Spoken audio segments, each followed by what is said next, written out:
Okay, so good evening, everyone. Thank you for coming tonight. Thanks to Coral Vision and those at home for being with us tonight. And thanks especially to all the candidates for making time to come tonight. I know this is not the only forum on your schedule. We wanted to, these are our sponsors of our event today. The title of our forum is Beyond iPads and IPM, Sustainability and STEM in Our Schools. And the Ecopolis, Backyard in Abundance, and Field to Family are the kind of hosting organizations here. And we have a bunch of partners: Burr Oak Land Trust, Environmental Advocates, Terry Walls LLC, Taproot Nature Experience, 100 Grannies, Iowa City Area Group of the Sierra Club. We all kind of share common passion for the topics discussed tonight. We also want to give a special thanks to New Pioneer Co-op and their Soil Makes program for providing snacks, which you should make sure you eat so we don't have leftovers. So please help yourself to snacks anytime you'd like. I'm Jennifer Cardos, forgot to introduce myself. I'm the co-director for Backyard Abundance, along with Fred, which you probably know Fred Meyer much better than me. He's a pretty famous guy around here. So I'm kind of a new face there. And I am not the moderator tonight, but I'm going to go ahead and play this quick slideshow and give you guys a little background of.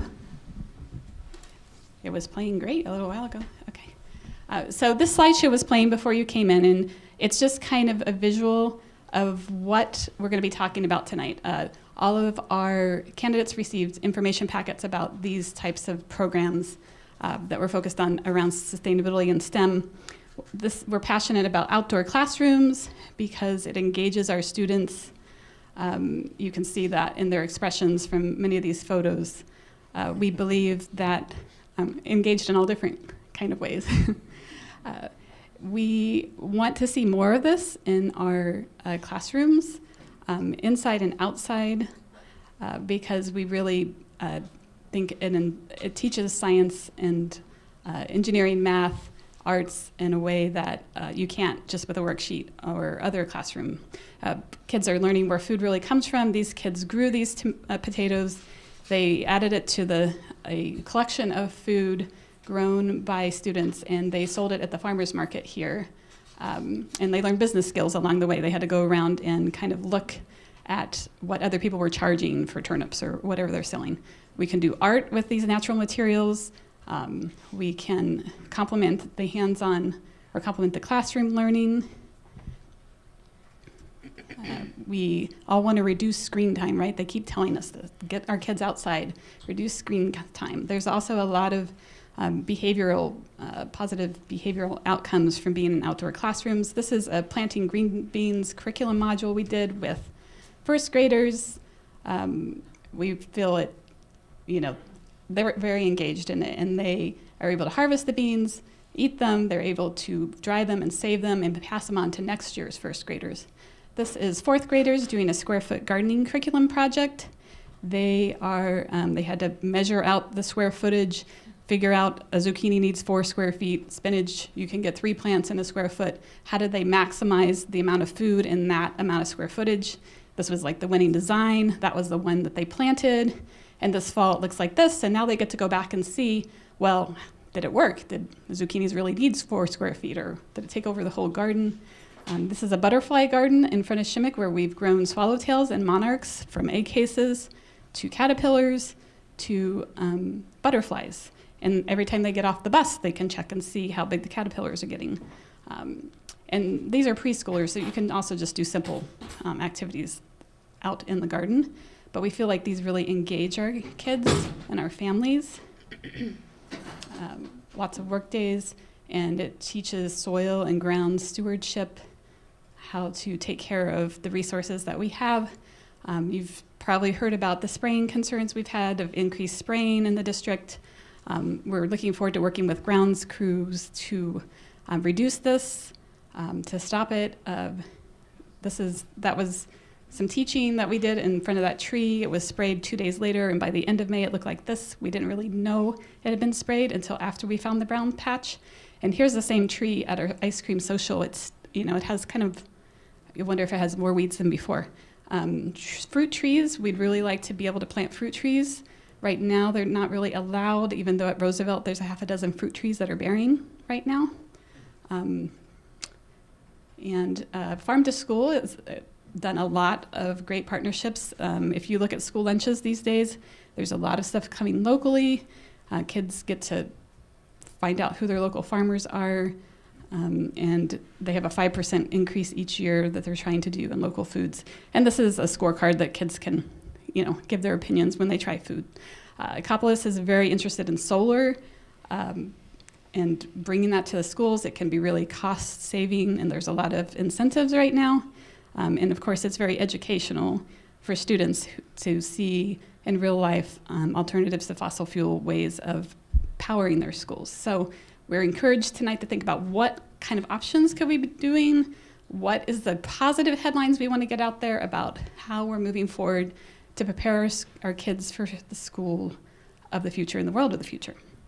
So with that's the end of our slideshow, and Jeffrey Lauer is going to be our moderator tonight. So he's a Shimmick parent, also as I am, and he's also the executive director of the Brain Injury Alliance of Iowa. Thanks, Jen. So my name is Jeffrey Lauer. Thank you all for coming, and for those of you watching either live tonight or in the future, thanks for taking some time to share some time with our school candidates. And thank you to the candidates for coming out yet again. I doubt you've been home much the last week, so hopefully you'll get a breather. Our goals tonight are to gain a better understanding of your perspectives on environmental related issues that include health, safety, hands-on learning, and some of the core values that you'll use to drive our school district forward in the coming years. This forum came about because of many like-minded groups and individuals that share some disparate but specific goals. We all share a common interest in the future health, as you do, and success of our children. These groups recognize the importance of many things parents struggle with day to day, and we are offering solutions, including ways to reduce our children's exposures to many common institutional toxins, to get our kids to reduce their screen time, as Jen mentioned, to ignite our kids' interest in the fields of science, technology, engineering, and math, and in taking better care of themselves by getting them interested in healthy eating, a knowledge of where food comes from and what it's about, and in staying fit so they can pursue their dreams. We share with you a goal to prepare our kids successfully to navigate an increasingly complex world with its problems, with confidence on their part through hands-on experience and learning. A kid that sees solar panels on their school as they grow up develops a worldview in which there are viable solutions to change. There are alternatives to fossil fuels. We don't just have to settle for an apocalyptic or dystopian future, although it does sell movies. If our kids grow some of their own food and nurture butterflies and soil in their natural habitat in a school garden, they're more likely to see the earth and its resources as precious and vital instead of just commodities for sale. And in Iowa, that's sometimes a struggle as well. Our format tonight will be to ask you a set of 4 questions and to allow you each 2 minutes to respond. Joyce Miller, who is back with her hand up, you can see her in the green, has the duty and honor of being our timekeeper. At 30 seconds, she'll hold up the 30-second mark. At 0, she'll hold that up. And I'm not going to be shy, but I'll interrupt you, and hopefully you won't hold that against me in the future. So let us begin. There is a pre-question, and we're going to ask you that before we get going. The Earth is warming up. And there is now overwhelming scientific consensus that it is happening and that it is human-induced. Many are agreed that climate change may be one of the greatest threats facing our planet. Recent years show increasing temperatures in various regions and increasing extremities and weather patterns. Thumbs up or thumbs down, do you believe that climate change is real? Thumbs up, I believe it. Thumbs down, I don't believe it. For panning for there we go. Thank you. Thank you all. It's good to know that we're starting out with some agreement between our groups and you. Great, that's helpful. Over the past spring and over the past summer, a major change in the school district's grounds practices has been observed, and it's threatened the immediate and long-term health of our district children. Widespread spraying of pesticides and herbicides, some clearly declared as carcinogenic by the World Health Organization and other international and national bodies has been documented by parents, has been shown in the photographs that Jen showed, and then acknowledged by staff of the district. The spraying occurred on and around school playgrounds, bike racks, school gardens, and other educational and high-traffic areas. The practice is in direct contrast to evidence-based and best practices for integrated pest management and has been banned in many communities and countries as well around the USA and the world. It's in clear violation also of the posted community school district, Iowa City Community School District's integrated pest management policies. Do you support a board-directed, interim, yet immediate ban on herbicide, pesticide spraying in these high-traffic areas until a more appropriate procedure and policy is put in place? Do you support a board-directed, interim, yet immediate ban on these kind of sprayings in these specific areas until a more appropriate procedure and policy is in place? And let's start at that far end and work our way down for this first question. There you go. Because I know, Latasha, you were thinking, you're going to do me first. Not going to go there. Not going to do that. Go ahead, sir. Thanks, Jeffrey. Yes, I support the ban. I really don't understand why the policy that was put in place almost 20 years ago has not been enforced, except that there have been people who have not been paying attention to it. I do understand why there and historically only 2 athletic fields in the district were able to have applied pesticides on them, those being football fields. I understand that. I don't know what to say about that. I'm not sure eating a mouthful of football turf is any healthier than eating a number of other things, which are also not helpful. But yes, I do support an immediate ban. I think there are other ways to take care of it. Thank you, Tom. Brianna. I would support an immediate ban in your specific areas, particularly playgrounds, around school gardens. To me, that's a no-brainer. I think, to expand on what Tom said, there are some places that we use it strategically, for particular reasons, the football field being one of those. So, I think it needs a wholesale review, the whole policy. But for the interim, that makes sense, to stop in very specific areas where our children are most touched. One thing we haven't touched upon is how much spraying is happening inside of our buildings. And, in the very recent past, this has been kind of a hot button topic that we've been discussing. But I think the big part we're missing is no one's asking how much and what are we spraying inside of our classes. And I think maybe that's even touching kids in a more direct way. They're crawling on the carpets and they're eating on the tables and such. So I would like to add that thought into your head as we pursue, future options. That needs to be part of a comprehensive plan to me. Thank you very much. Thank you, Jeffrey. When this question was first presented, I felt it important to do a little bit of research myself. I took it upon myself to have a very productive conversation with Dr. David Duty with the Iowa City Community School District. When I had my visit with David, one of the questions that I presented him was, this is going to come up as an issue both through the school board election as well as a new board being seated. What's the best way to facilitate achieving this goal? One of the suggestions I floated to him was, is it practical to afford in facilitating an immediate cessation of a concerned spraying, such as what happened at Shimmick, that our best boots on the ground would be the principal of each individual facility. A concerned parent or group of parents immediately go to that principal, say, yo, you sprayed our tree. That gives us our best, highest initial point of contact into the administration and empower that principal to then be able to implement an immediate temporary restraining order, if you may, as I referred to it to him, put a halt to the practice in question, and afford an opportunity to both give time to research the corrective action or possibly district-wide board implemented change, but give the wiggle room to the administration to be able to say, hey, we got a problem at Shimmick, but we're doing this down in Hills or we're doing this in North Liberty. Individuality is great so long as we all do it the same. That's an issue of policy. That I felt was a very helpful initial step. Would I support a board directive for the district-wide change? Yes, I would.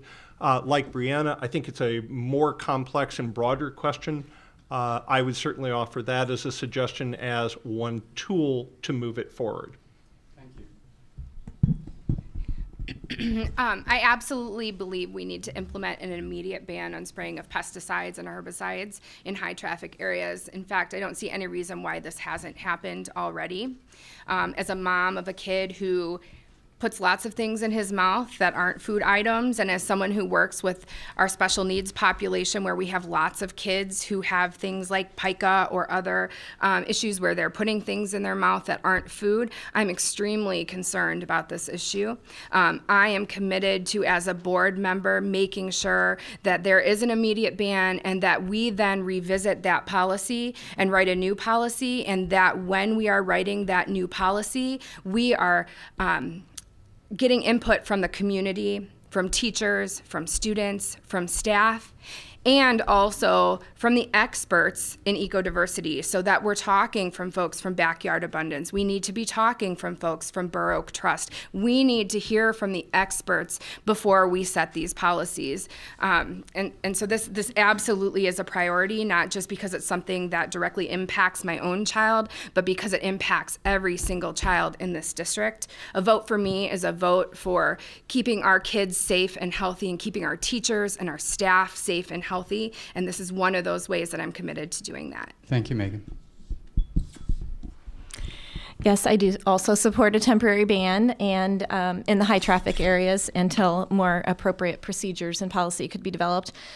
We have incredibly knowledgeable people in our community, and I do support your suggestion of employing a task force that includes those folks and our ground staff to develop that policy. In addition to the ground staff and the people in our community, I'd like to see us include our district administrators so that we can have their feedback on what funding restraints we have or how to work within that situation. And then also our teachers and principals need to be included so that it's the policy that's defined as realistic from the perspective of the people who are going to be directly supervising the children as they're playing outside. And I would hope that the task force could come up with a plan that would be based on mutual compromise and evidence-based practices. Thank you. I also would support the temporary ban in high traffic areas. One of the roles that the school board has is to ensure that what we are doing is ensuring safety for all students. We have a safe learning environment for students, so it's important that the board looks to make sure that it's following its own goals.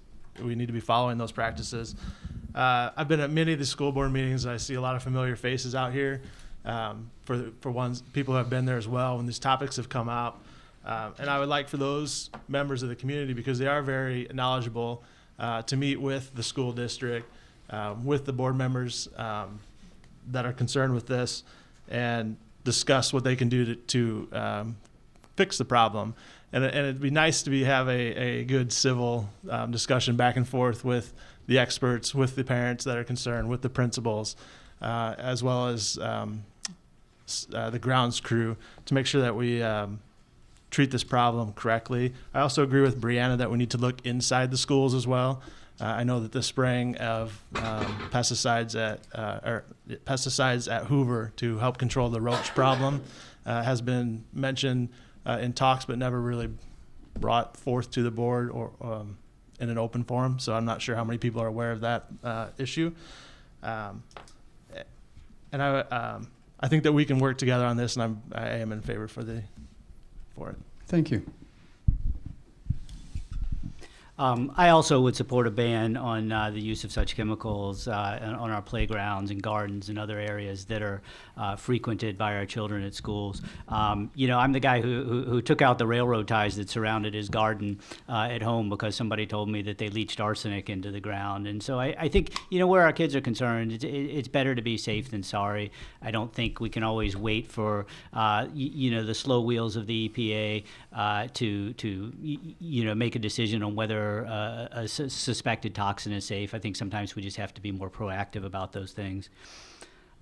As for the process by which the district would develop some long-term policies to deal with these grounds maintenance issues, look, I think the top priority is transparency. I've said on so many occasions over the last couple of months since I declared myself a candidate that there's nothing the district does that wouldn't benefit from a bit more sunshine. We're not fighting terrorists, we're running schools. And I think that's nowhere more true than in issues dealing with the health of our kids. Thanks. I'm Chris Liebig. Yes, can you hear me? There we go. All right. I'm in favor of spraying pesticides all over everything, including the children directly. Does anybody have that stance? No, I'm not. I'm in favor of the ban, yes. My backyard abuts the backfield of City High, and on my side of the fence, let's just say nature has taken its course. I've never sprayed any pesticides or any kind of spraying on my lawn. Maybe nature has taken its course more than my neighbors would prefer. But on the other, and when I read stuff like this, it's on the other side of the fence from my house, where my kids are playing in the backyard, and of course going to school and walking across the field. Yeah, no, if it's a choice between let's study the issue for a while we continue spraying, or no, let's stop spraying and then study the issue, and we know which of those two situations there will be more rapid action on trying to figure this out. So yes, let's just say no.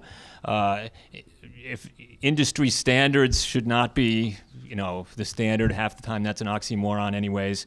So I'd favor the ban. Thanks. Thanks, Christopher.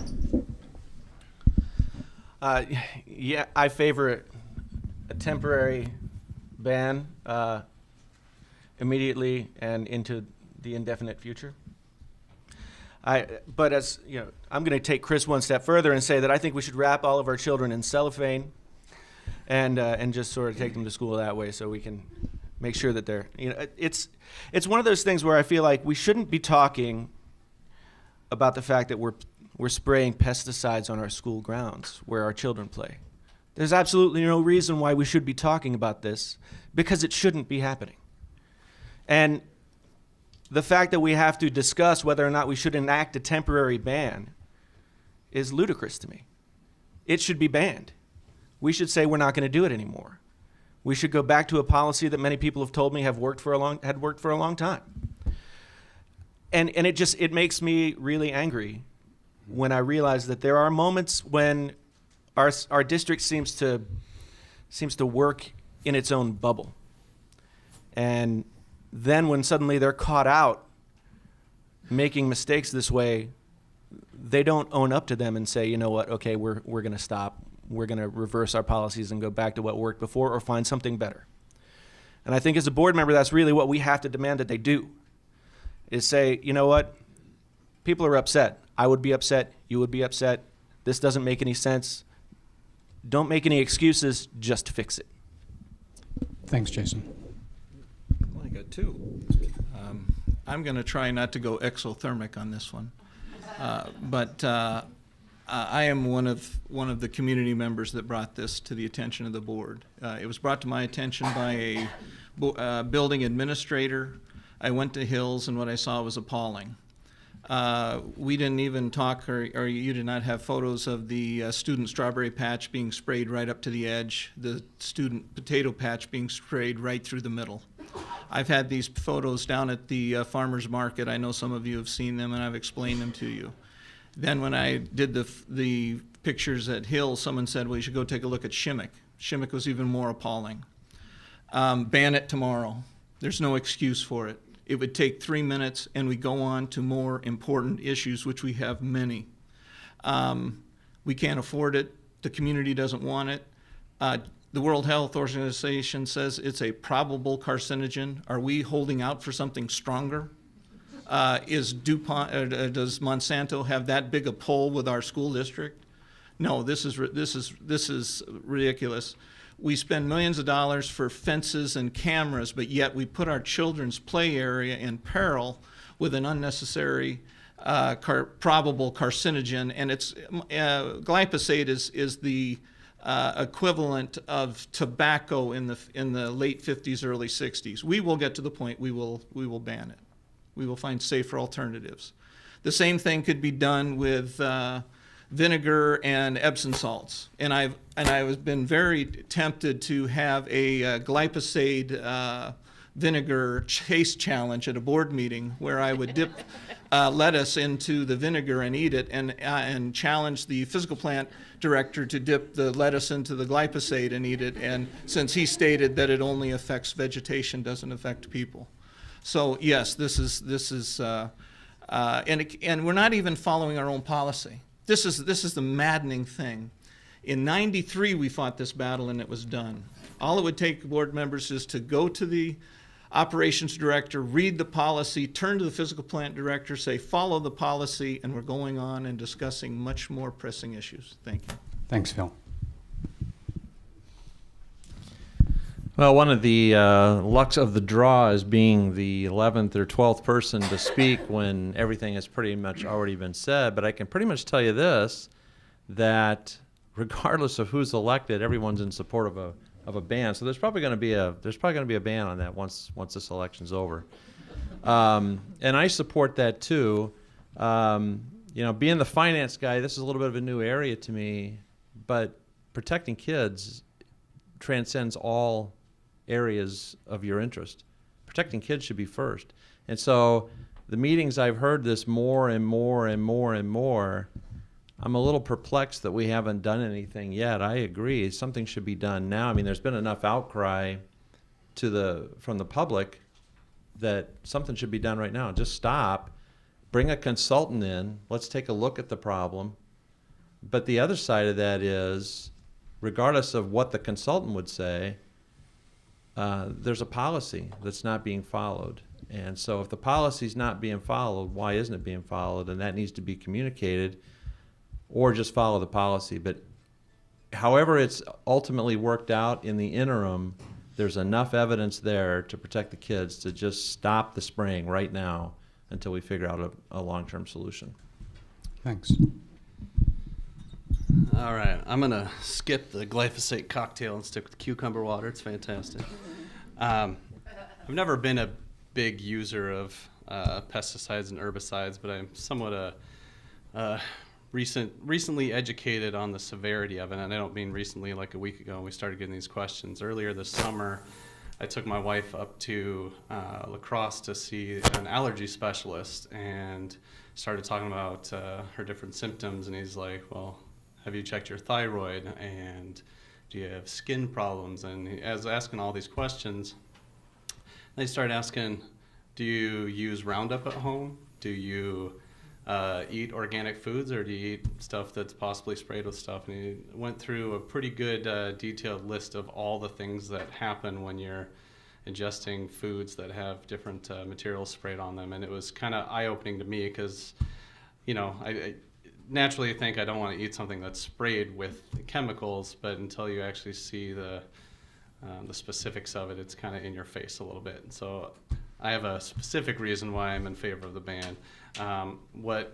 One point I would like to make, we talk about high traffic areas. I would like to make sure that each school has a little bit of autonomy in describing the areas that they would not want sprayed, so they can have basically a hands-off list, so that you're not leaving it up to the person who's coming out to do whatever groundskeeping to decide, well, I don't think that's a high traffic area when it may very well be. So I think the schools need to have some input there. Thanks. Thank you, Sean. Pesticides are bad. I just can't do anything but echo everything everyone else is saying. Of course, we shouldn't be spraying. It just reminds me of is lead bad for kids? You know, the effects that's having on adults now, and how people have had lawsuit after lawsuit after lawsuit. So as a board member, so that we don't get sued, can we please stop spraying the pesticides? Thank you. Thank you all for your response to that. The second question tonight that I'm going to ask has to do with solar energy. And this is around an issue that has been near and dear to the Ecopolis movement that I'm a part of as well, and many other groups. Due to recent legal changes, tax incentives, and new financing agreements. Let me pause. Christopher, I'm going to go with you for the first response, and then I'm going to come down towards Latasha and wrap all the way around so that we don't just do, so we're going to change it up here. So, Christopher, due to recent legal changes, tax incentives, and new financing agreements, school districts in Iowa and across the country are exploring initiatives to install solar energy and other renewable options as a way of saving costs from rising electricity bills and reducing the external environmental costs. Explain how you envision the school board's role in pursuing clean energy options and sustainable facilities management practices. Again, please explain how you envision the school board's role in pursuing clean energy options and sustainable facilities management practices. Okay, well, I'm really interested in the solar idea. It seems to me that that's the type of thing that is, I guess I'd back up and say some of the questions we got, some of the ideas sounded great. I looked at them and said, this is wonderful, but it sounds like it might use the general fund. And right now, the general fund, there's nothing for anybody. We got class sizes out of control. And so, but some of them I looked at and I thought, well, I'm not so sure this one would be burdening the general fund. If we're talking about facilities, that's a different pot of money that comes from a different place. And if you can justify that over time you are going to save money by doing that, you can justify that type of expense from the facilities. You can be looking at grant funding. You can be looking, because the information here is about how this opportunity for this tax credit is possibly about to expire. We don't know. So those things ought to come into play. So yeah, the board, I was actually talking to my neighbor about a month ago, and he was all over this solar idea. We live, like I said, right by City High, and we're thinking, geez, just on the other side of that fence right there, there's a lot of sunny grass that, why not try something there, and then you could use the energy for or we were thinking maybe we could get some of it too, but that's, and then you don't have the grass to mow necessarily either, so or treat. So yeah, I'm all in favor of it. I just think that realistically, that the board gets there and it has a million things that they're thinking about, etc. And if I were your group, I would do as much of that work for the board as I could do, because they probably just need to create the mental space to find the time to pursue it. And if you can justify it financially, there's no reason they shouldn't be all over it. Thank you. In fact, I get a call out to Katie Roach from Ecopolis, who is doing most of the legwork on behalf of the Operations Committee. So we'll jump that for you. Let's go to Brian. Thank you.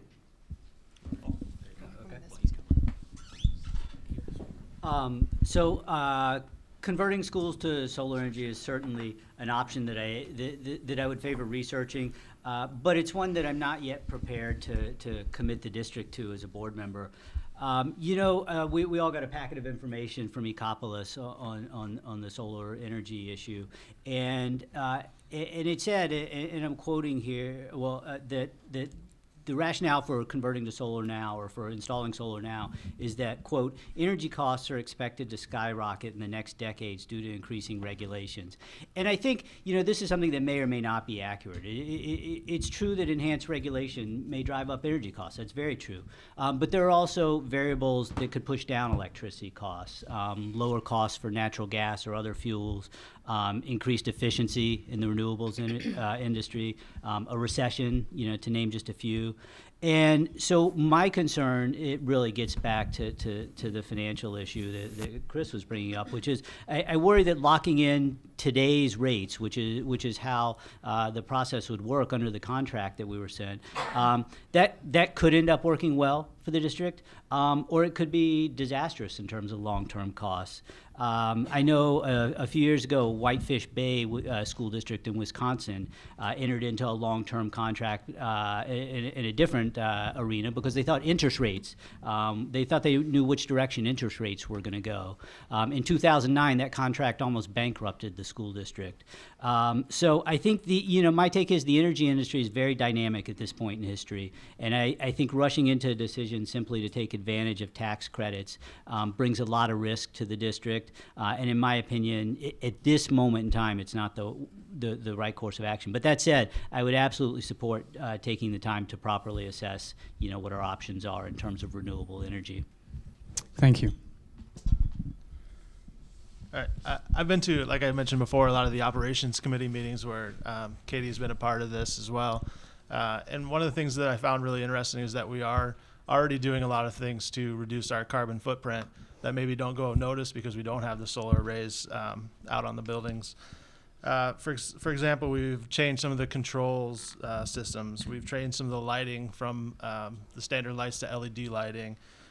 We've made energy efficient upgrades. We've added geothermal when we can, especially with new buildings or renovations. At Mark Twain, we put in new windows in the gym to increase the natural lighting in there. We've also renovated Twain first for a reason, is because it was the least energy efficient school in our district. So this has been something that's been worked into the 10-year facility master plan, but I would like to expand it. I'd like to get a complete analysis of our schools done to see where we can benefit from clean energy options. I think that with the clock ticking on the tax rebate and tax incentives for solar, that we should definitely look at it.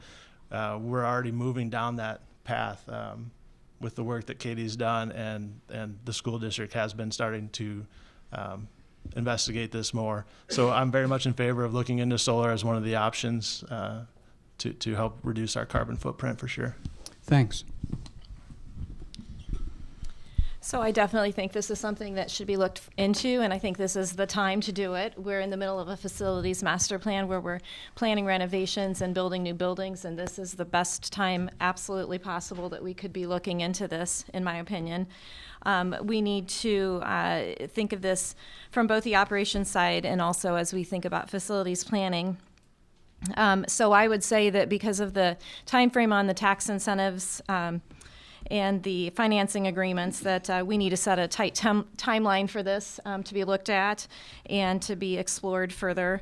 And then we need to ask a task force or a committee to come back to us with some recommendations within that timeline so that we can build that into our plan if it is appropriate to do so, and it seems the right thing to do, that we could get that into our facilities master plan as soon as possible so that it could be part of the new buildings and renovations that are going forward. Because of course I would say it's probably much easier to do it when you're building a new building than it would be to add it on later.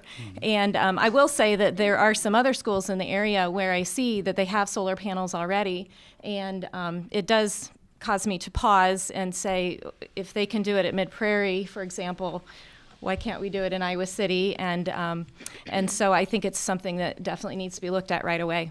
Thanks, Lori. I'm committed to building the most sustainable buildings we can build and using renewable energy, period. There is absolutely no reason why we aren't moving forward with solar in our district. We know that the renewable energy tax credits are going to expire at the end of next year. And we know that governmental agencies can't use those tax credits, but we can enter into power purchase agreements and install solar panels with absolutely no upfront cost to the district. We have models of that right here in Johnson County. The county is moving ahead with several projects installing solar, and we need to follow their lead. We should be leaders on this. This is happening across our state and across our country, and there is no reason that we aren't doing this as well. Like I said, I am committed to building the most sustainable buildings we can and using renewable energy. We need to move forward now with installing solar, because unless the state and federal government steps up, those tax credits are going to expire at the end of next year. And so we need to undertake as many solar projects as we can right now while we're able to utilize those tax credits.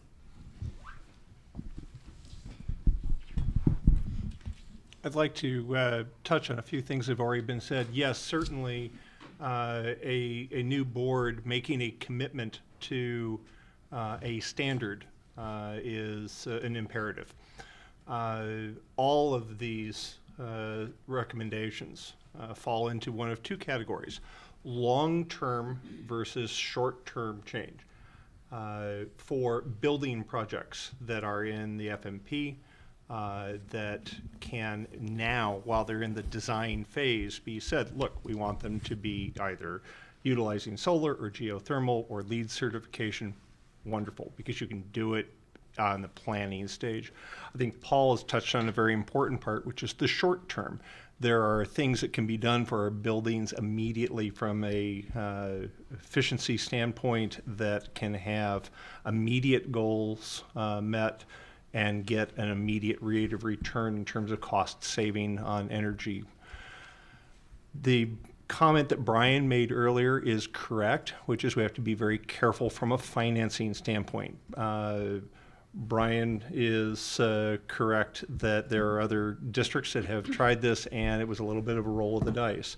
So clearly turning to the people who handle the district's finances and say, hey, this is a great idea, this is a goal, let's make absolutely certain that we're not rolling the district's dice and then finding that we were on the wrong side of the bet.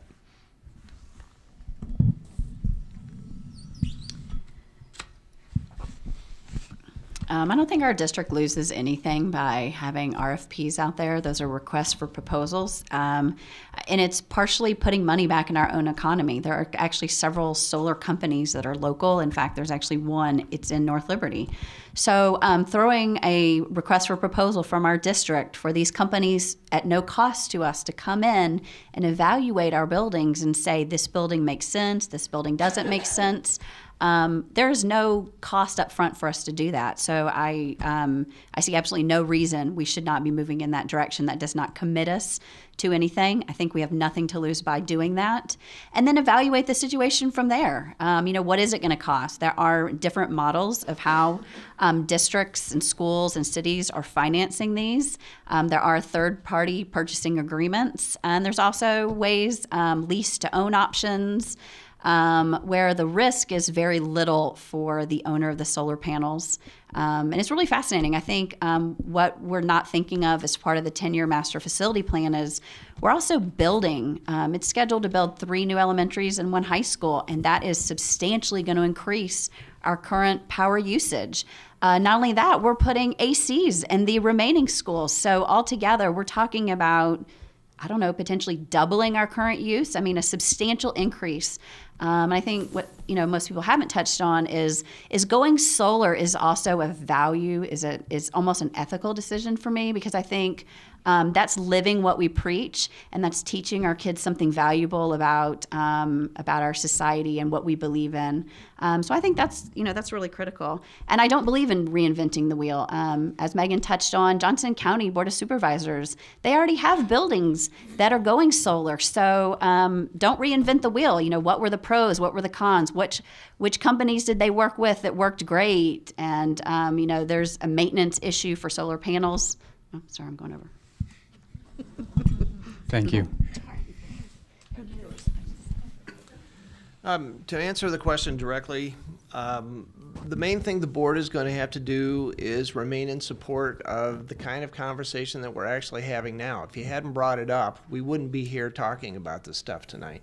And it's extremely important that the board continues to listen to the interest of the community along these lines. We have plenty of opportunities. We have half a dozen here already. I was at both the operations meetings that have been alluded to where solar power was discussed. In all honesty, my perception, and it's mine, was that the operations administrators were not overwhelmingly interested in this. I saw a little more interest from the superintendent last time. It's a good thing to collect information and to offer those information requests. But the main goal that the board will have, if the community is interested, and there are a lot of positives to be gained from it, is to continue to, for the board to continue to press the administration to do the job it needs to do the way it needs to do it in a timely fashion. Thanks, Tom. Latasha. I think it's important that we set a good example to our kids about taking care of our earth and also about future generations. I'm not going to always be here. My kids aren't going to always be here. But if we want our earth to be maintained, then we need to be a good example of doing that. And so looking into solar options, looking into not only the initial cost, but the maintenance cost, which I think Brianna was on her way to. I think that's going to be really important to be able to weigh those two things. Absolutely, we need to look into solar. I work for the county, so I already know that we're doing some of these solar things. So we have opportunities to partner with our municipalities and our board of supervisors around us to find out the best way to help our kids and to give them a good example about solar, as well as we can save some money and be able to actually be able to invest that money somewhere else, which is absolutely needed in our school district. Thanks, Latasha. All right, so a couple things kind of stood out to me as everybody was talking, and one of it is not reinventing the wheel and letting people, that are kind of experts in it do the research for you so they can bring it to you. And the other thing is being fiscally responsible. And I'm going to, this is one of the little sheets of stuff they sent us as information, and it's a nice sheet that talks about basically a no cost to have somebody come in and evaluate the schools and what it would take to put solar in them. It seems to me that would be a no-brainer. If you're not going to spend anything, to at least have somebody come in and tell you whether it's a viable option or not. You should probably do that. And like I said, not reinventing the wheel. Other people are doing this. I've read a lot of interesting stuff here that you guys sent me, so thank you for sending that stuff, because I wasn't an expert at it. I read, at home, I was wondering, can I put solar in at my house? And okay, there's tax breaks and stuff. That's great. And I was thinking to myself, how does a nonprofit entity like the school district get tax breaks? And it wasn't until I read this information to find out how they do that sort of thing with power purchase agreements and leasing the equipment. Or I'm not exactly sure how it is. I should probably read it again. But it's kind of interesting information that I didn't know, and I think as a board we owe it to the voice of the community to at least look into those things that other people are doing the research on, and use that research to base our decisions on things. I could sit there and research solar all I want, but if other people have different resources and get me more pertinent information than I can find just using Google, then I should use that information. Thanks. Thank you.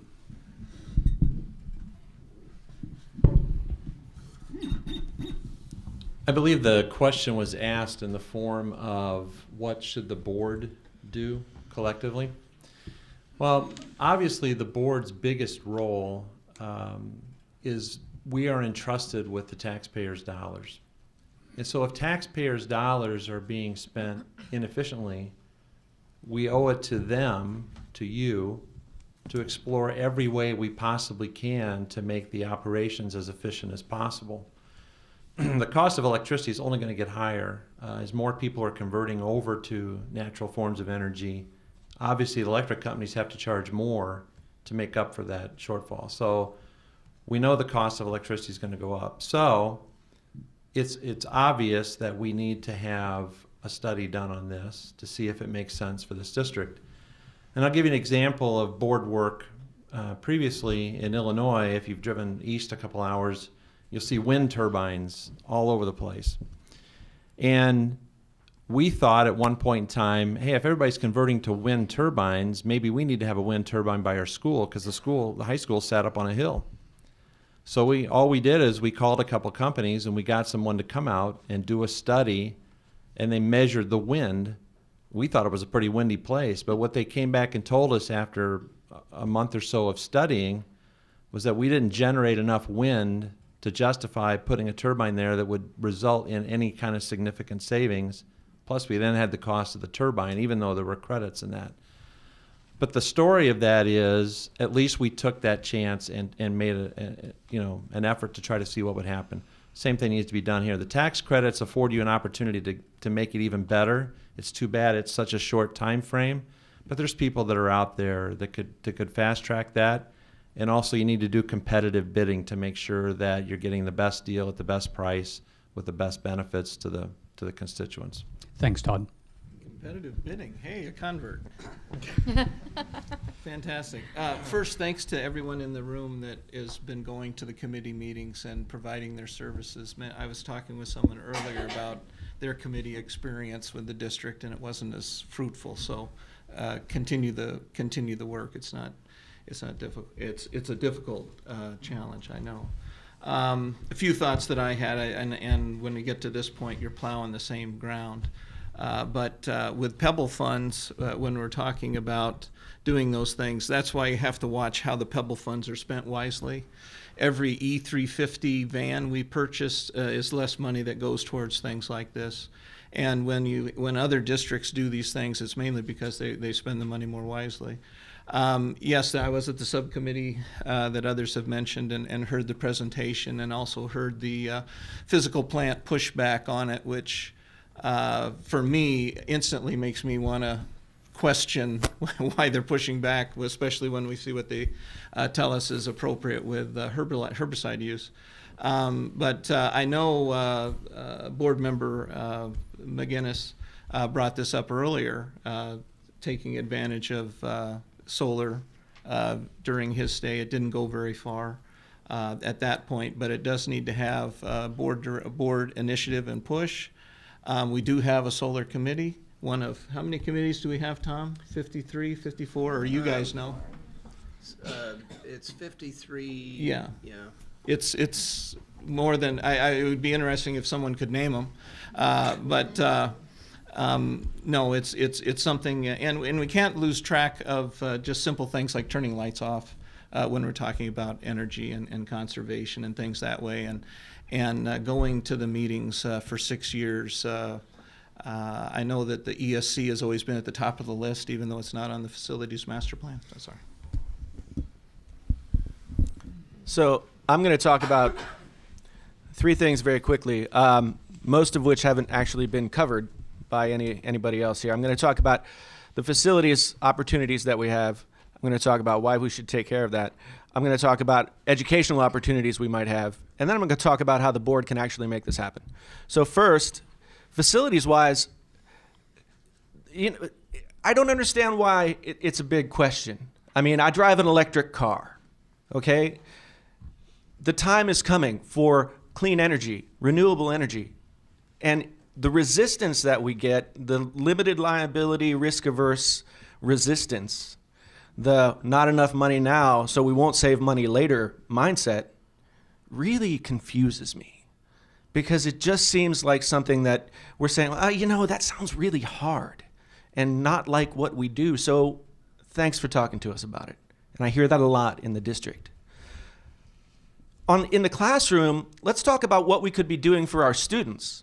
Our students could be hands-on helping us do this kind of work, learning a new and saleable skill that's going to go out into the marketplace and be very valuable in the coming century.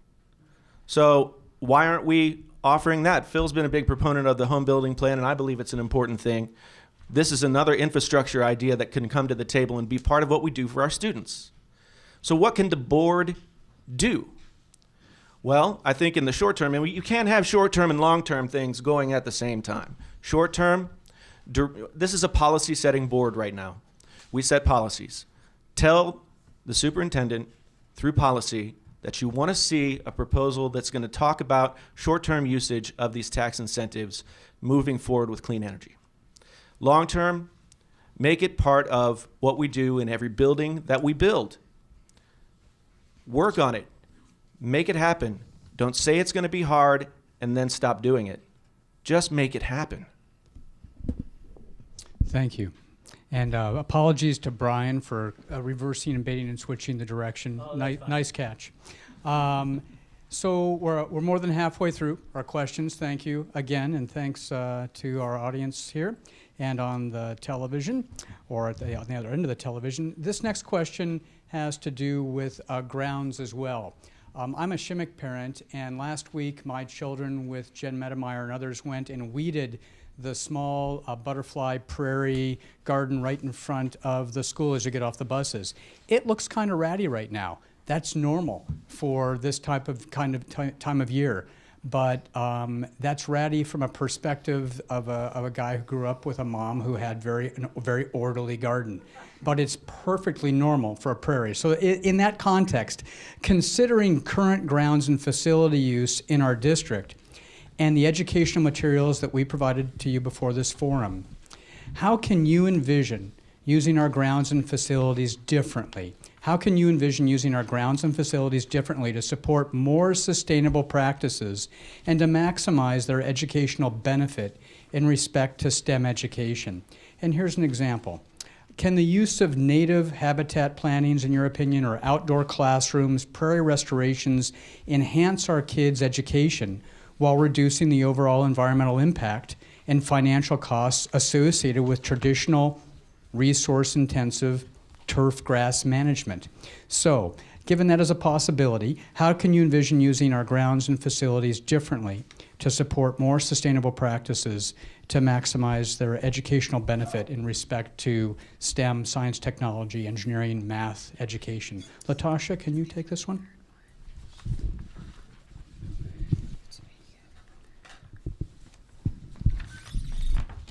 Actually, I think it's actually pretty exciting to be able to think about different ways that we can use our grounds to get our kids involved. We have a lot of kids that are hands-on learners, and so this would be a great opportunity. I was looking at all these great pictures, and I'm going, where exactly are those places?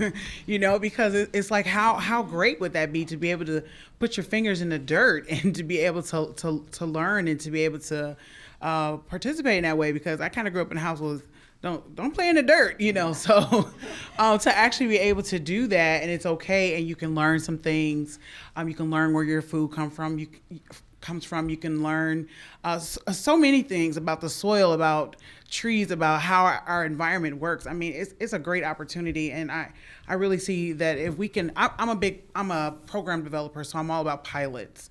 So anytime we can pilot anything and evaluate it and find out ways that we can increase it, and if it's something helpful and useful, then why wouldn't we do that? So to me, these are great ways to pilot some of these things in some of our other schools. I also think sometimes, this is a great way. I'm thinking about kids who sometimes get disciplined and have mental health issues. This is a great way for them to be able to take some of that energy and to put it into being able to learn a different skill, another way to manage stress. I'm excited about it. I don't know all the ways that we should do that, but keep coming with these ideas. I'm definitely all ears and want to learn more about it.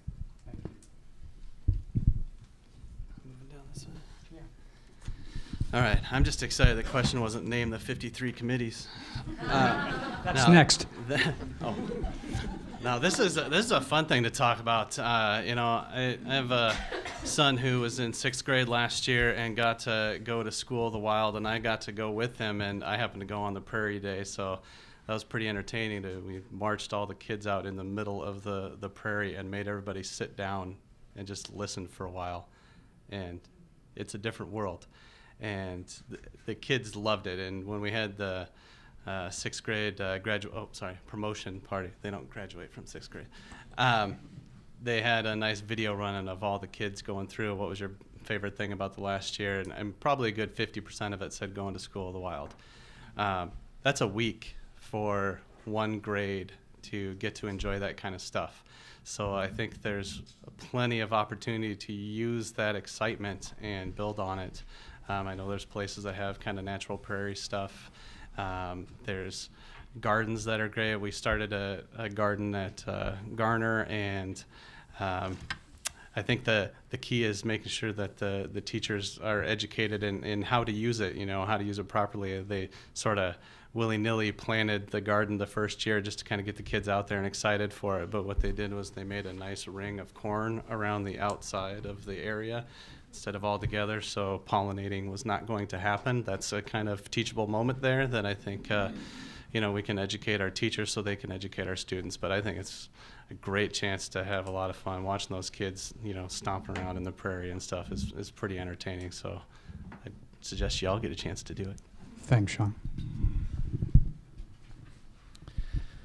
Well, when I first saw the literature, I found this whole idea rather fascinating because I had never seen anything, especially at this level, before. And while the material was interesting to read, what really brings it to life is when you see the pictures, the slideshow that was brought up, because what I saw in that wasn't so much the gardens. I was looking at the kids, the looks on their faces, the engagement that they had, and how much fun they were having. One of the things that we fight is we grew up in an era where we read books and we went to class, and that's what we did. Those traditional methods of learning aren't what the future is about anymore. I mean, obviously technology is a big part of that, but so is this. And if it's working and the kids are engaged in that and learning from that, why wouldn't we want to pursue that? So I need to learn more about that, but if I'm on the board, as I talked about before, about having a committee with the teachers, I'd love to hear the input from them as to how that works, because they could educate me as to how that works. Then we could change classroom procedures and things to get that integrated into the curriculum. It seems like a win-win. I think the kids would agree with that too. Thanks, Todd. Thank you. Great question. I'm a fourth-generation farmer here in Johnson County. My relatives settled here in the mid-1800s, so we're considered local. I really like to talk about STEAM instead of STEM, because I think not including the arts is a tremendous loss. Yes, everything that you mentioned, we can and should do. This summer, my daughter discovered the Monarch project and did it and was just fascinated. She's a chemical engineer. Went to the state fair, and at the DNR booth, you had prizes you could win, and one of them was milkweed seeds, and she played the contest 4 times so she could win milkweed seeds. The DNR also has a project on the last Sunday of the fair where you can build bluebird houses. That's a project we can easily adapt into here. It's critical thinking, it's hands-on, it's everything we need. Many of our new schools are taking very productive farmland and turning it into concrete, and I'm not interested in creating sod, fertilizer, herbicide, and mowing. We need native prairies. We need sustainable things. The front yard of West High should match what the University of Iowa is doing on the other side of the road, and I've advocated that. Thank you. Please. I'm sure I get an additional 5 seconds. Yes, fruit trees, prairie, and we shouldn't kill the prairie like we did at Hills. That was one thing that was done. I had some other notes here. We need, our students spend a lot of time working with their thumbs. We need them to work with their hands. Get down on your hands and knees, get into the soil. It's Iowa. We have some of the best land in the world.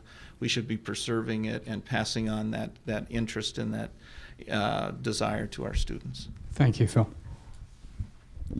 So I'm going to talk a little bit about my history, because I didn't grow up in Iowa. I grew up in West Virginia. And half of my life after my parents split up, I spent in the woods. I did things like drink out of my hands from natural streams and run around in plastic shoes in the creek to find crawdads and salamanders and all kinds of weird things. I watched pigs be slaughtered. I watched cows be slaughtered. I shot deer. I did all kinds of crazy things, those crazy, crazy things. I lived in New York City for 11 years. My wife started the first community-supported agriculture project in Brooklyn, New York, which is still ongoing for about 15, 20, maybe going on 20 years now.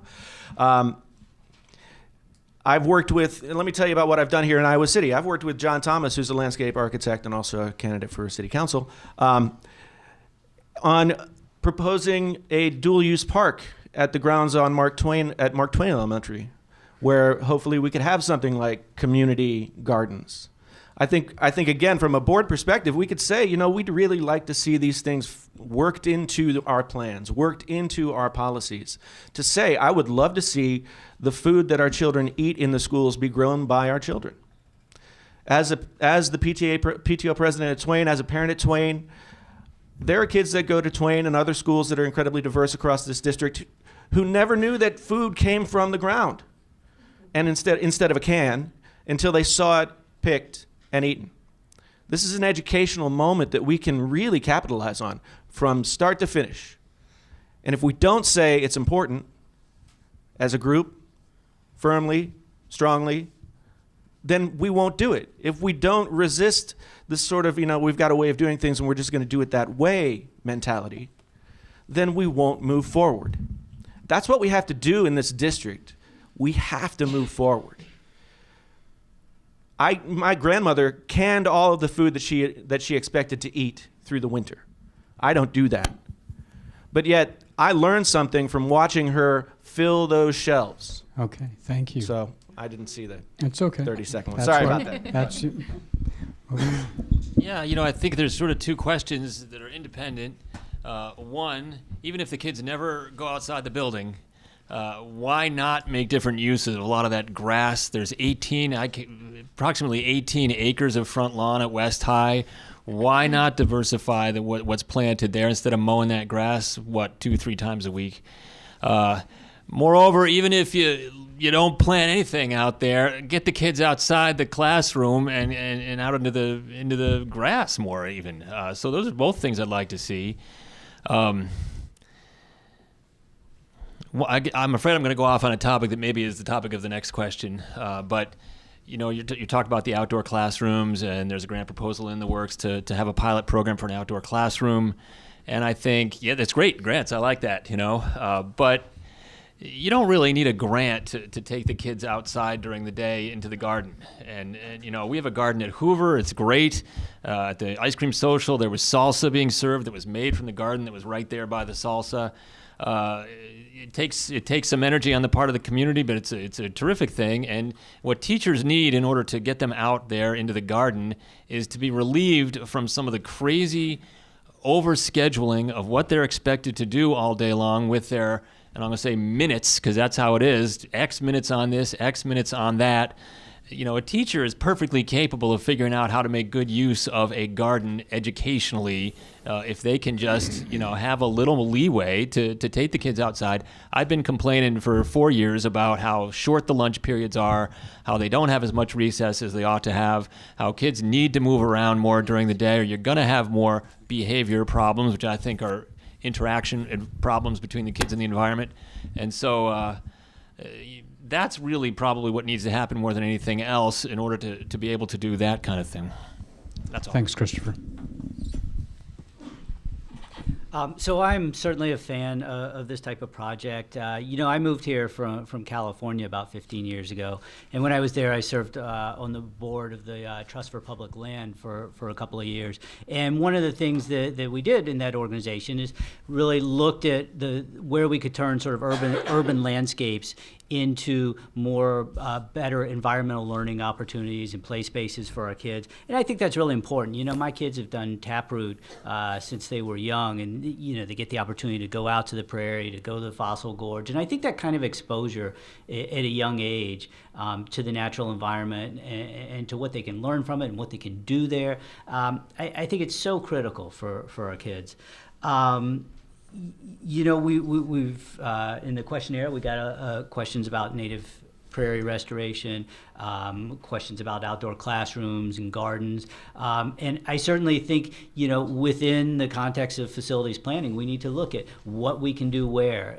We need to get our science teachers and others involved to, help us understand what is the best in terms of teaching opportunities for our kids, because they're the experts. They're the ones who really understand how to integrate what students can learn in the natural environment into the classroom learning, into the curriculum. And so I would be very supportive of, working with teachers and having some sort of framework to evaluate, on a global basis among all our schools, what's going to work, what we can do where. Thank you. All right, so I want to touch on three things. For those of you who don't know me, my kids go to Lemmy. So one thing, if you know Lemmy, what they're very proud of is their native prairie that they have in the back. A couple years ago at one of our PTA meetings, we had the prairie group come in and talk. They had these beautifully drawn out plans for how they were going to update that prairie to add an even better outdoor classroom than what was out there, to add butterfly gardens, to add vegetable gardens, and more. And what happened was they started fundraising for that. We had some outdoor concerts that were held at the prairie, and then it got shut down by the district.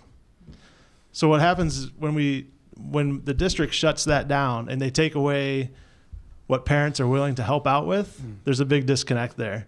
And that's unfortunate. We had parents that were willing to do this, to help out, and it was taken away. And I don't like to see that. Sean touched on School of the Wild. I work at Shields. We don't sell computers out there. We sell things that you can do outside.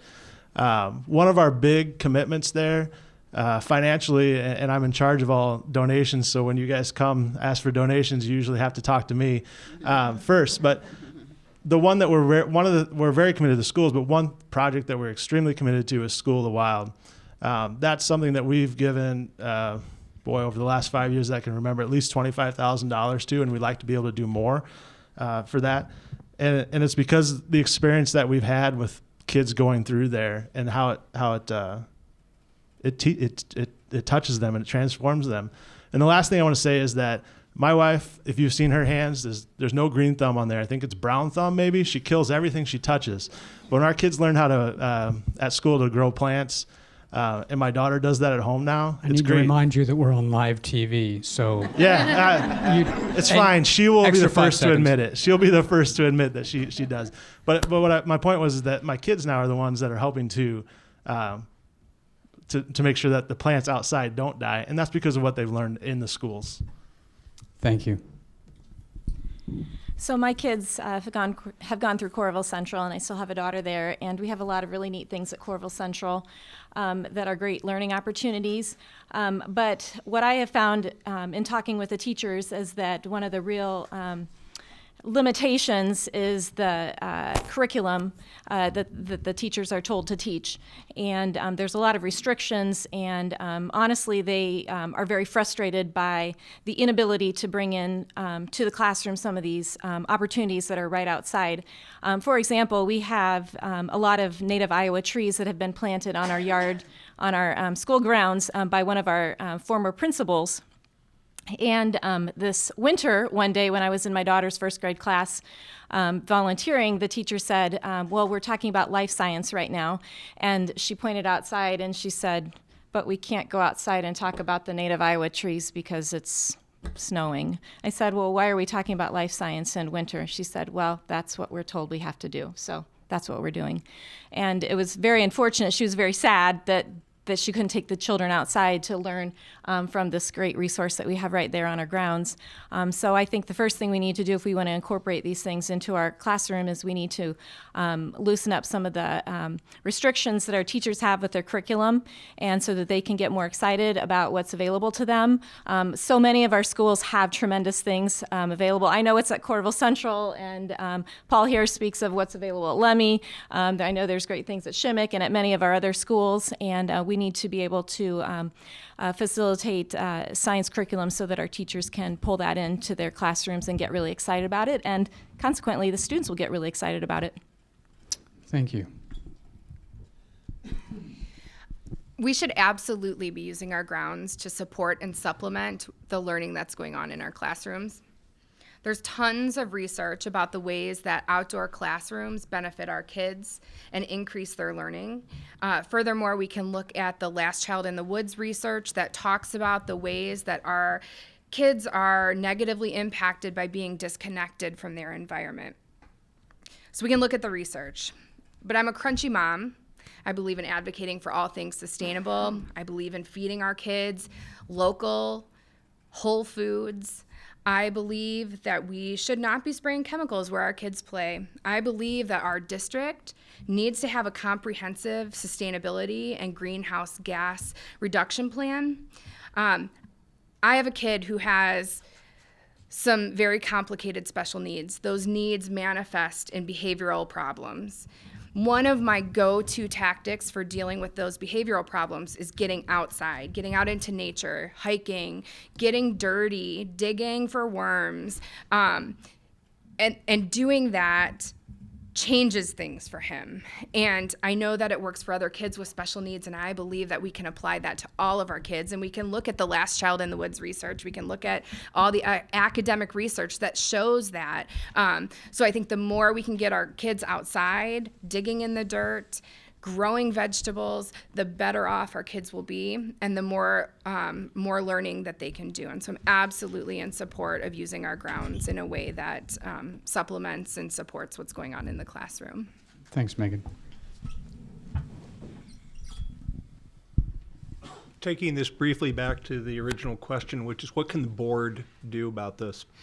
Or what should the board be doing about it? It begins with a couple very simple things. A new unified board should make a commitment that we are going to afford our principals, and I'm a big fan of principals. I think they're your best boots on the ground. I think they're your best, most immediate point of contact. And I would like to see a future board make it a policy that we afford them a very wide latitude to tailor programs and take implementation that's good for their school, because what would be ideal for the students at Shimmick may be different than what is at Hoover, that is different that is in Hills. So let's let the principals have a very wide latitude to help guide and implement events and usage of their ground. Two, I would be very happy to see a board make a commitment to a certain percentage of ground which is set aside for low or no maintenance. Phil, sort of same long lines you have of the front of West being the same approach the university is using across. If that's going to be the percentage, great, but the facility by facility may very well be best tuned by affording the principals a very wide latitude to say, this is what's good for our school. Thank you. I can confirm what Paul said about Lemmy's outdoor classroom. The district-wide parents organization actually hosted a meeting in that outdoor classroom. And the first thing I did is I went back to our PTA and I said, we got to have one of those. It was just really exciting, even just as an adult sitting in the meeting. And I will tell you, the topic of that meeting was finances. So I'm not going to lie, it was a little dry. But, being in that meeting, and I'm kind of laughing because I know several of you guys were also at that meeting, was really inspiring. And, I think even taking parents out to an outdoor classroom just gives you a new perspective. It was a beautiful day. And I think touring different schools gives you a really great idea of what's out there, because they really are very different. Last year, I was also inspired last spring. A group of kids came from Wood Elementary, came to a board meeting.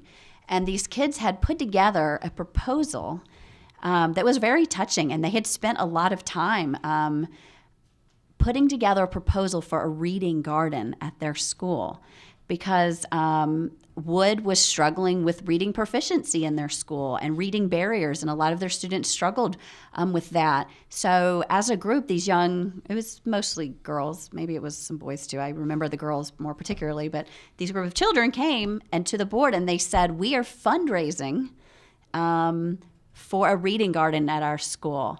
And I just think it's amazing, because these are other ways that these kids had taken this initiative and they had really built something beautiful. And, they had created a website where people across the district could go and donate money towards them getting this reading garden at their school. And I think this is a great way that kids can be involved beyond growing fruits and vegetables, outdoor classrooms and reading gardens. And I think it's a way that parents can also spend time with their kids at their school, valuing education in a different way and modeling to their children about education and about sustainability in our classrooms. Thank you. I have some neighbors here tonight, and some other people have been around my yard. I live near City High, and if you've seen it, I live this life. I have no grass in my yard. I have over 3 dozen species of deep root perennials and other kinds of spread perennials, as well as trees. It looks, I've been told, like a mess. I think this is the way nature looks. When everybody else's lawn turns brown, my yard stays green, and I don't do anything to it. And this is one of the benefits of improving the grounds overall to include more biodiversity. I literally live it. My yard has been visited by biology teachers at City. A special ed teacher used to bring his kids over to City when he worked, or to my yard from City when he worked at City. It really does do a wonderful thing, even on a micro level. And the other thing to remember about what kids can learn about this is that, and most of you probably know this, but Iowa has the most altered landscape of any state in the United States. Even Rhode Island has more natural landscape than we do by percentage. We have 99.95% of land covered for farm uses. We know what corn and soybeans do to the soil. We know how those nutrients have to be put back in. I think the possibility of showing kids what a bit of prairie life used to be like on school grounds would be hugely beneficial in a lot of ways. Thanks, Tom. So we really appreciate your level of engagement. And this next question we're going to take down from 2 minutes to 1 minute. So Joyce, I need you to adjust. Thank you. Only because we're going offline and off air at 8 o'clock, we can stay here face to face for a bit longer. So our fourth question and final question here has to do with Farm to School. The Iowa City Community School District has a Farm to School chapter that is a success story for our school district. The Iowa Farm to School program is coordinated by the Iowa Department of Ag and Land Stewardship and the Department of Education, and has worked closely with the Food Service Director and Purchasing and Procurement of the district. Just this last week, for example, apples from Wilson's Orchard and cherry tomatoes from Friendly Farms were served to all of our students. Since 2011, the district has purchased more than 17,000 pounds of locally grown food, with a goal to increase that by 5% per year. So in a minute or less, with probably a yes or a no to start, as a school board member, will you support the continued growth of this program that connects area farmers to our schools? As a school board member, will you support the continued growth of this program that connects area farmers to our schools? And can we start with Jason and then go Phil, Todd, and then that direction? Thank you. We can. We've got approval to go. Thumbs up from the director. This is going. So, that's right. So, with reasonable brevity. Yes. So reasonable brevity, yes. Thank you. We should, and we should look for other opportunities. And I think we've identified a lot of different opportunities, both through the work that many of these organizations have done and through the conversation that we've been able to have here tonight. I hope that the school board, and basically at this point, we're missing only one person in this room who will actually be on the school board when this election is finished. Because we've got Brian Kirschling back here in the room, and the rest of us, the only person missing is Director Chris Lynch. I think as a school board, I'm just gonna say this as a challenge. Let's work together to find options for this kind of program and sustainable energy, clean energy, everything that should be our goal. Because if we don't do it now, we'll have to do it later. Thanks, Jason. Phil? Yes.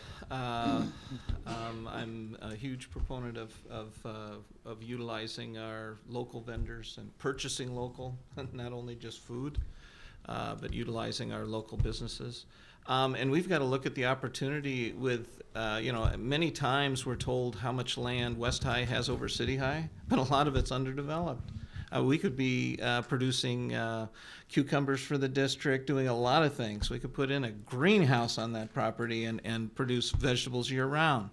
and we're taking a lot of productive farmland out of production for our new facilities, we should really look at maximizing what we can do with those properties other than, like I alluded to, a sod, fertilizer, herbicide mowing. And, Thanks. the land that we have, if they still want to raise corn and beans on it before we build a school, that's great. Thanks, Phil.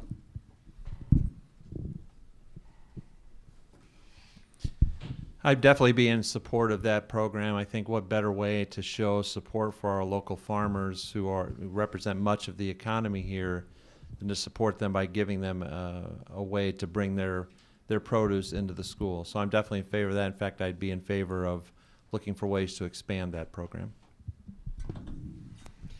Okay, between the time I left work today and the time I came here, I received 3 emails, one from my fifth graders teacher, one from the school principal, and one from the district reminding me of our healthy snack policy in school and not bringing in cupcakes and cookies and things and trying to think of some healthier ways to do it. And if that's going to be a policy, why should we not just keep expanding on that and make sure that we can have healthy snacks like that all the time and just have more of it?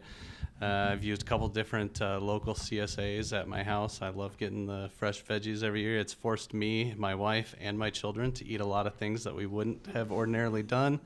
And my very picky children I won't say they're not picky anymore, but they're a little more willing to give it a shot. Thank you.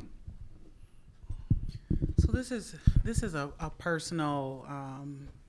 This is a personal thing to me because I just recently had kids, and my family has dealt with a lot of, and some of it is being a part of African American culture and some of the disparities that come with that. But not having access to some of these things has caused a lot of health disparities, and it's affecting a lot of folks. And we know we have obesity epidemics and different things like that. And some of that is coming from because people have not always had necessary exposure how to prepare different types of food or to even know about different.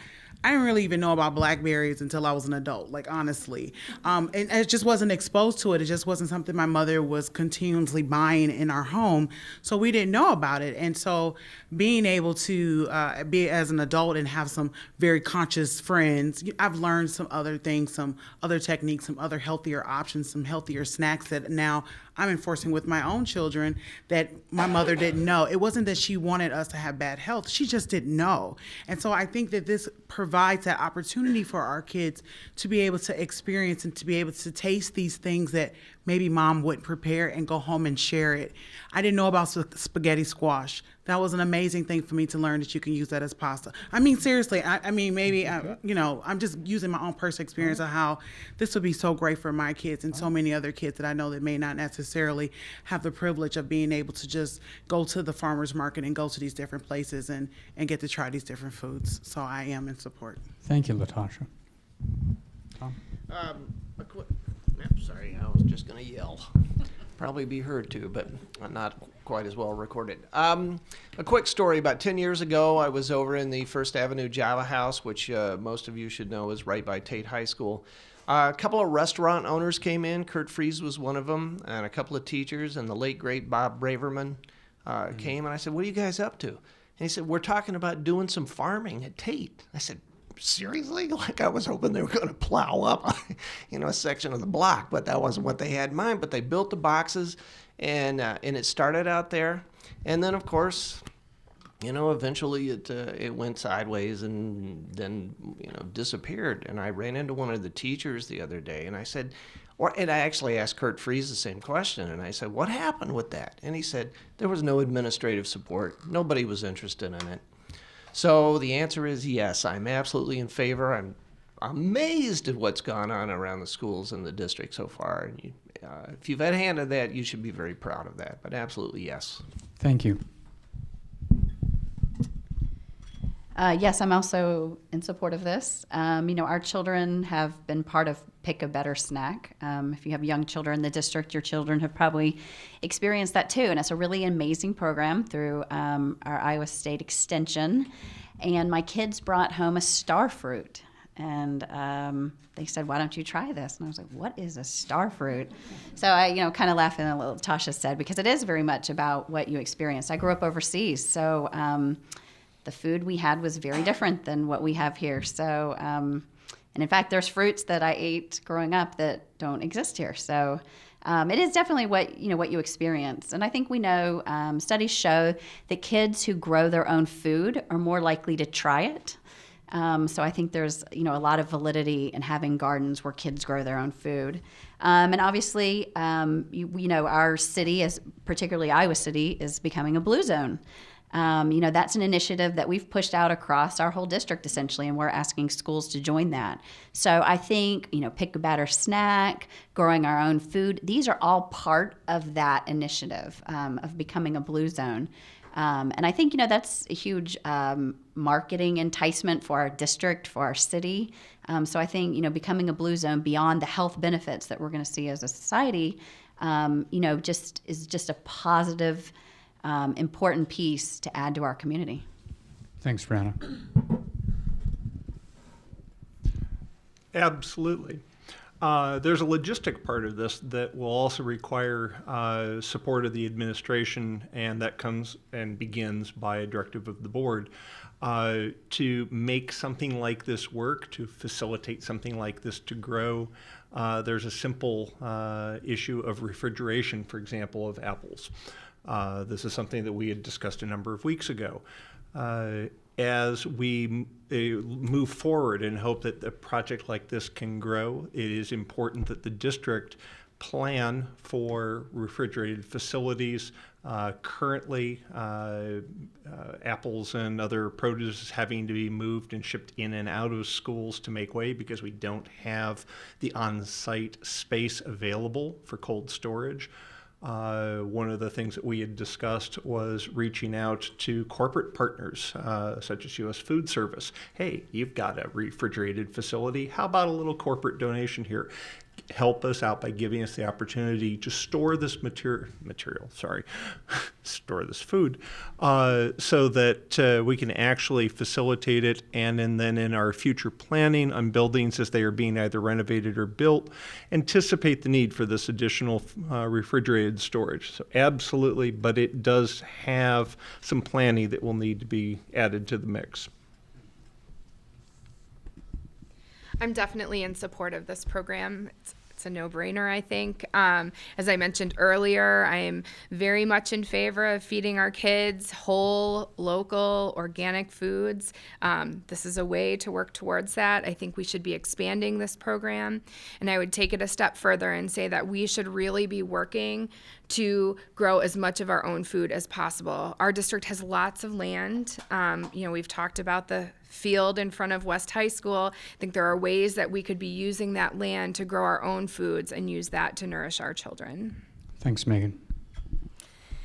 And I also am in support of the Farm to School program, like the others. And I think obviously the benefits of it are we can decrease our carbon footprint, and we can talk to our kids about that. Also, our kids will have tastier foods, and they'll learn what a real tomato tastes like versus a plastic grocery store tomato. That's important for our kids to understand that this is what fresh vegetables taste like. They might actually find they like them as opposed to what they taste from the grocery store. Also, we're supporting our local farmers and our economy, which is extremely, extremely important. And so I think this is a great example of the kind of community to school collaboration that I'd like to see more of in this district. Thank you. I'm also in support of this. A couple things I want to point out. Phil mentioned it first, but by being able to buy things locally and support the community that supports us is very important. Having kids, as most of you probably had, before they could speak, it was awesome. You could feed them stuff from a jar or from, whatever. You could feed them whatever you wanted, peas, squash, carrots, they ate it, right? Sometimes they spit it up. Usually they ate it. When my kids, at least, when they became able to talk, it was, I don't want peas. I don't want cauliflower, So it's interesting to me to see them go to school, try some of the foods that have been offered to them at lunch, or pick a better snack that were brought in from the local farmers. And then they would come home, hey, Dad, will you buy some cauliflower next time you're at the store?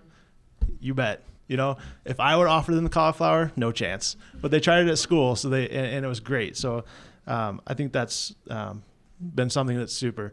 I think another thing that we need to do, and it's been a theme of my campaign, is communication between the district and parents. I bet right now that if I went and asked, my child has 30 kids in their class, if I asked their parents how many people knew that this program existed, maybe 2 would say they did. I think we need to celebrate that and promote it more in our district so that we can see what's happening. There's been a commitment here to buy locally. You see it in the grocery stores now. You have products that you can choose. You want the local farmer, or you want the mass-produced one. So I think there's been a push there in our community, and I think we really need to communicate that better as a district as well. Thanks. Yeah, I would certainly support this program as well. I think any of us who went to school in the 70s or 80s or 90s and had that slab of mystery meat plopped down on our trays at lunchtime would have a hard time not supporting this. I mean, the opportunity to bring more fresh food to our students to help them learn healthy habits and develop better lifestyles, I think is certainly important. Yes, I do support the continued growth of the program. You know, we have a wellness policy in the district as part of what Sean was talking about.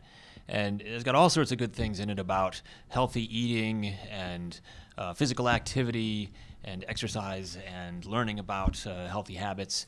And, you know, for example, not using candy as a reward in the classroom, or not using withholding of recess as a punishment. And it's full of good stuff. And but I think the teachers get a lot of mixed messages from the administration about how serious the district is about it. And you know, there's so many pressures that are sort of coming down from above about squeezing as many testing points as we can out of the kids, even if that means not having as much recess or having really short lunches. And you know. This program sounds terrific, but when the kids are going to lunch and they have 15 minutes for lunch and they have to wait in the line first, and then they're rushing through their lunch, you know, it's not the apple that gets eaten when you're doing that. I've seen my daughters eating the apple on the way home from their lunches because they didn't have time. So I do think we have to ask ourselves, you know, are we serious about the wellness policy, or is it just something that we say we do? So that's all. Thank you. Thank each of you. One big thanks that we have to give to each of you up here, all the candidates, is our deep appreciation on behalf of Field of Family, Backyard Abundance, Ecopolis, and our supporting partners, the Iowa City Area Group of the Sierra Club, the 100 Grannies, Taproot Nature Experience, Terry Walls, Environmental Advocates, and Burr Oak Land Trust. We all very much appreciate you putting yourselves out there for running for office. That's a big commitment. We understand that. Taking feedback from us and coming out, and the last few nights that you've done is something that we all have a deep gratitude for. So a round of applause for these folks.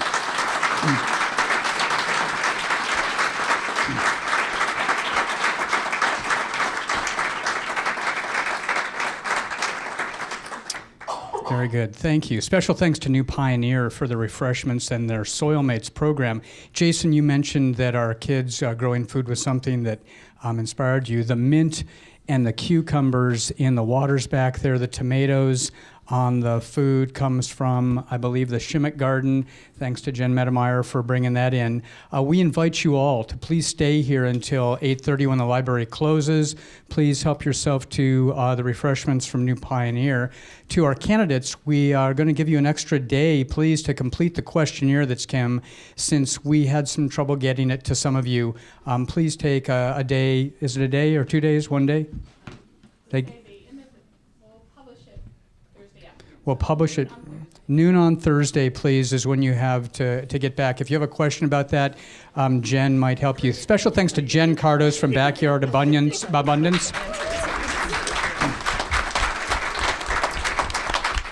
Our timekeeper, Joyce Miller, who is the Kirkwood Garden Coordinator. Thank you, Joyce.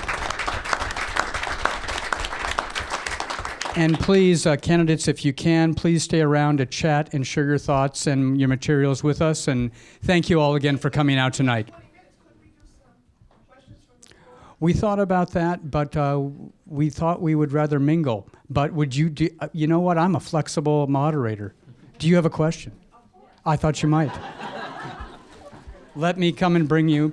So let's do this. Let's take about no more than 15 minutes, so that because the library does close down and we have to do a little reorganizing. So we will take some questions. Please do. Yeah.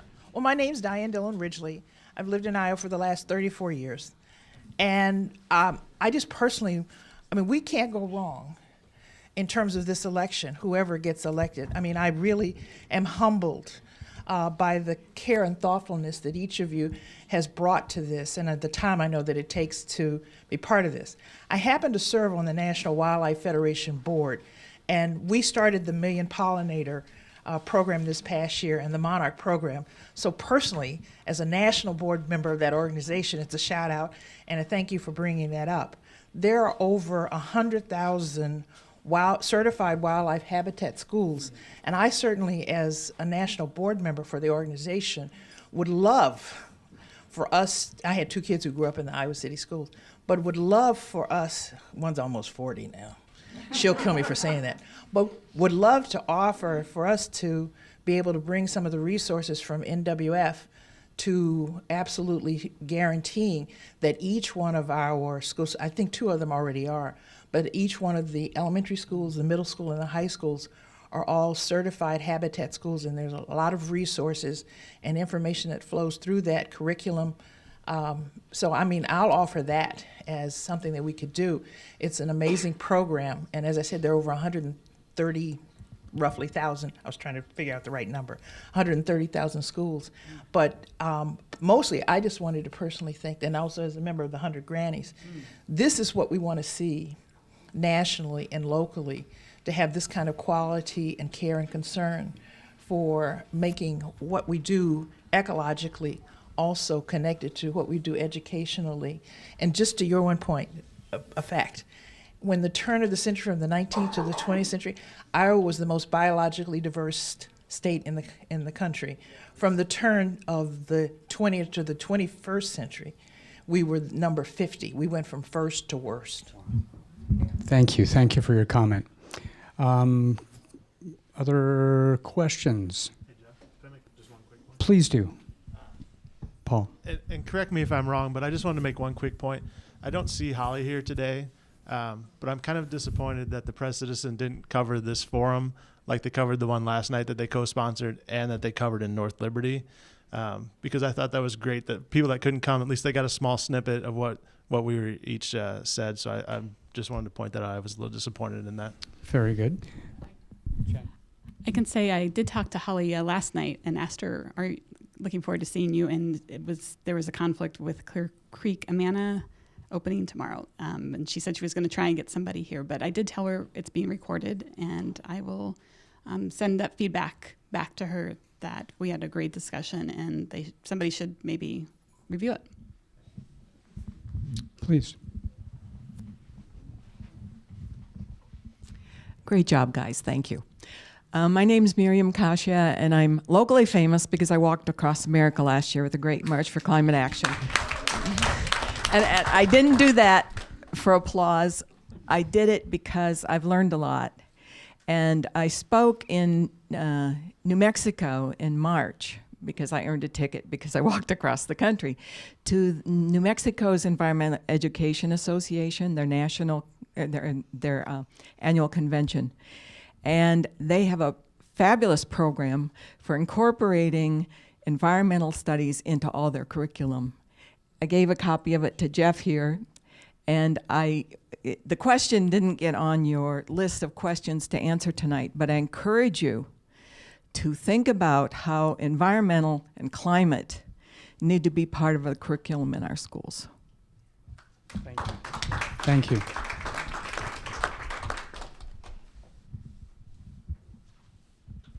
Well, there you go. Thank you again, all, for coming out. Please mingle. Talk to the candidates here. Thanks to Coral Vision for taking the time to set up tonight, to giving us the flexibility. Thanks to you and your staff. And please enjoy the refreshments and have a good evening.